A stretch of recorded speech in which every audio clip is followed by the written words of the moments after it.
to my channel. I am so excited to share with you all my French country cottage inspired kitchen.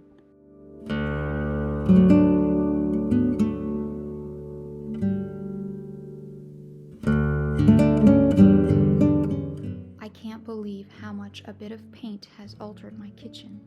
We went from gray walls to cream and dark brown cabinets to a cheery French blue. I decided to go with a bit of open shelving. However, I don't have enough pretty dishes to display yet, so I decided to make a few cabinet curtains to hide our not so pretty essentials, like my husband's extra coffee stuff, the kids' plastic dishes, and some extra dishes that I love to use but don't want to see all the time.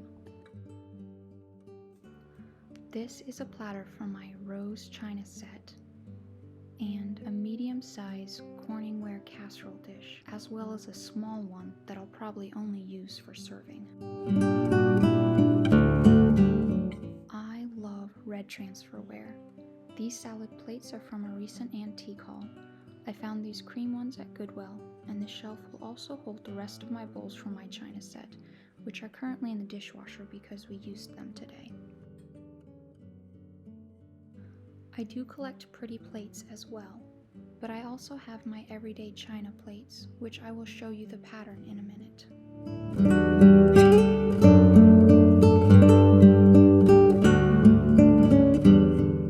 This is a red transferware serving bowl, and the serving bowl from my china set. As much as I love glassware, I am loving these shatterproof plastic cups that I found on Amazon. They are more practical in this season of life with 3 young children, but also slightly more elegant than other plastic cups.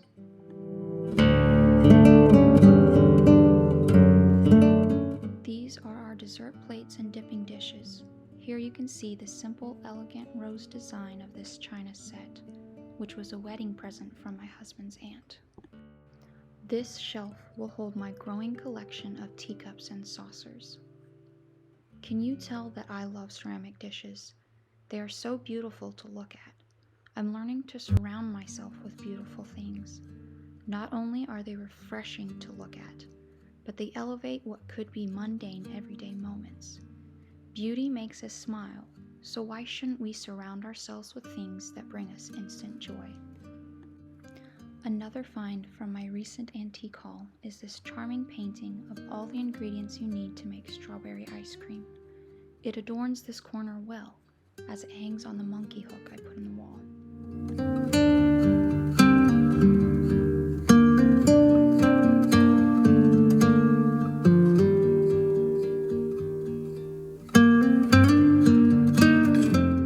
I'm not entirely sure how I want to decorate this corner behind this corner sink, but for now I'll use a ceramic teapot, one of my teacups and saucers that were given to me from a friend, and a lovely scented candle. For now, the windowsill holds the beginnings of my collection of sugar bowls and adorable creamer pitchers.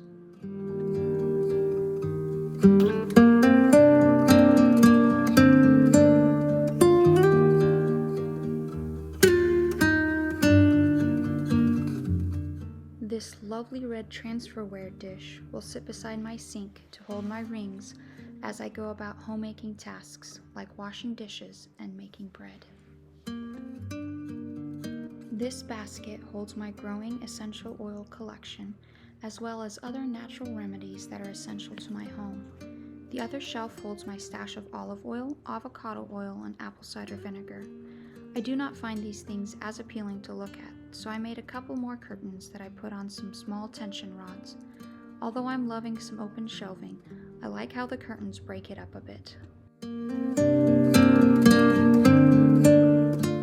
This basket holds my loose leaf tea stash.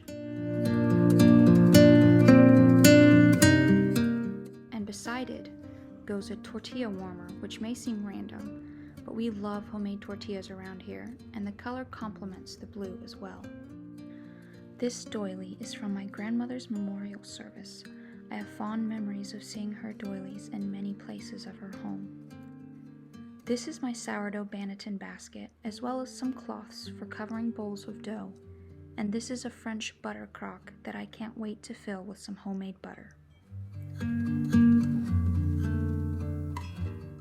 This shelf will hold my Corningware casserole dishes with lids that I use for baking, serving, and storing leftovers in the fridge. I have several more, but they are currently being used in the fridge. The next top shelf will hold my first batch of canned goods that I canned using my electric canner, as well as other dry goods like jars of tea, popcorn, dried beans, split peas, and lentils. It wouldn't be an old-fashioned kitchen without dried goods and some canned goods on display.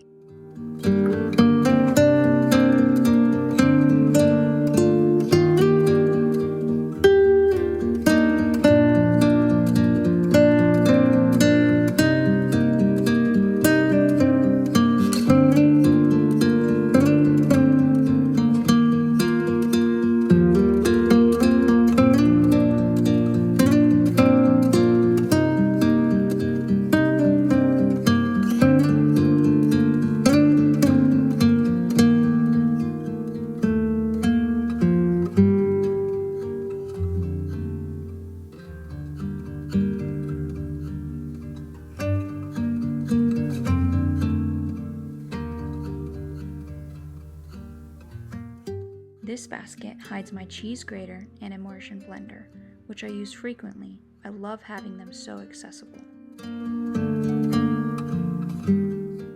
I had way too much fun decorating this last shelf.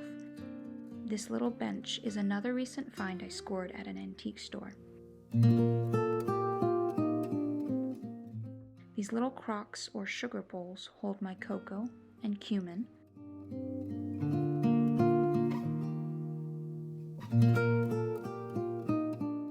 and this sugar bowl is my salt cellar.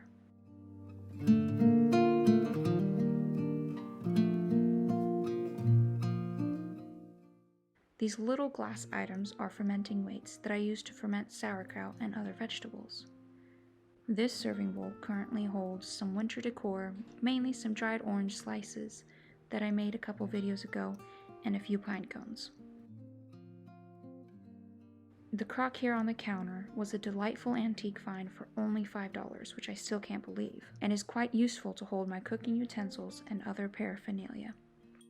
I've recently fallen in love with small cutting boards, which I use for cooking, serving, and as props for recipe pictures on my blog. This bell is used to call my children when I need them while I'm at work in the kitchen. Having it on display also gently reminds me to be a quiet, virtuous woman as I go about my duties. This charming floral crock holds my silverware, and I've also displayed a few more cutting boards here and to hide the outlets and light switches.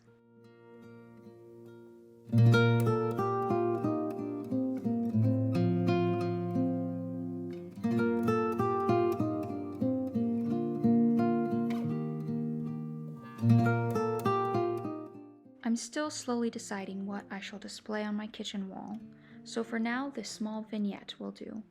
I also love how the picture hides the outlet. There you have it, my friends, a small French country cottage kitchen reveal. This budget kitchen makeover has already brought me so much joy, and I hope you leave inspired too. All in all, the makeover only cost $100. I did splurge some Christmas money on an antique haul, which is not included in that number, and the curtains are made with material I already had since I'm waiting for the fabric I want to come back in stock.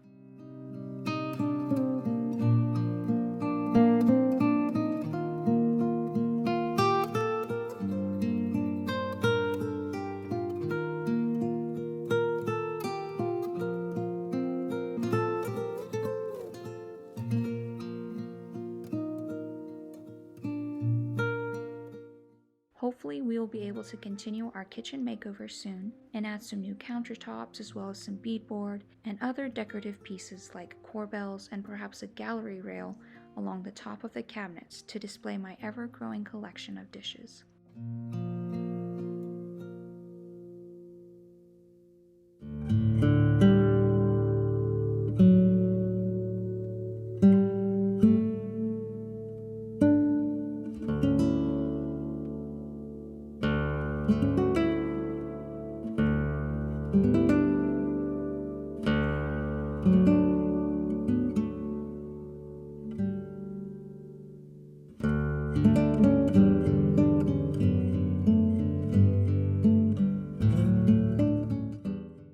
can't believe how simple a few coats of paint has transformed my kitchen. I'm so grateful that I put in the time and effort, unskilled as I am, to make over our kitchen, and for my husband and family who put up with me being distracted by this project for several weeks. It was definitely worth it.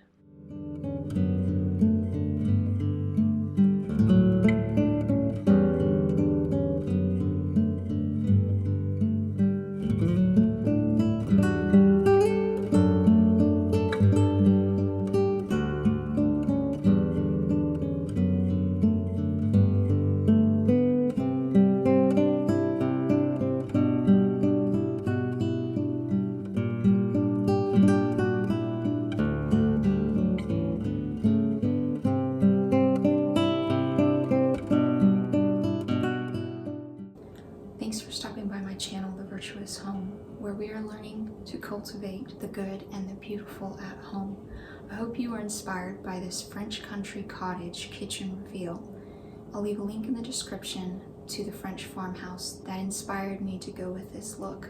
Now this is just the first phase of our kitchen makeover. There's still a few more things we would like to do in our kitchen before it is done, like replacing the countertops with perhaps some white formica or butcher block. And I'm also waiting for some more of this maroonish gingham to be in stock at Hobby Lobby so that I can redo the curtains and some other fabrics in here. I'd also like to find some more doilies to adorn some of the shelves. But until then, I'm going to enjoy my cozy little cottage kitchen, and I hope that you are all inspired and encouraged to cultivate some beauty in your own home through this video.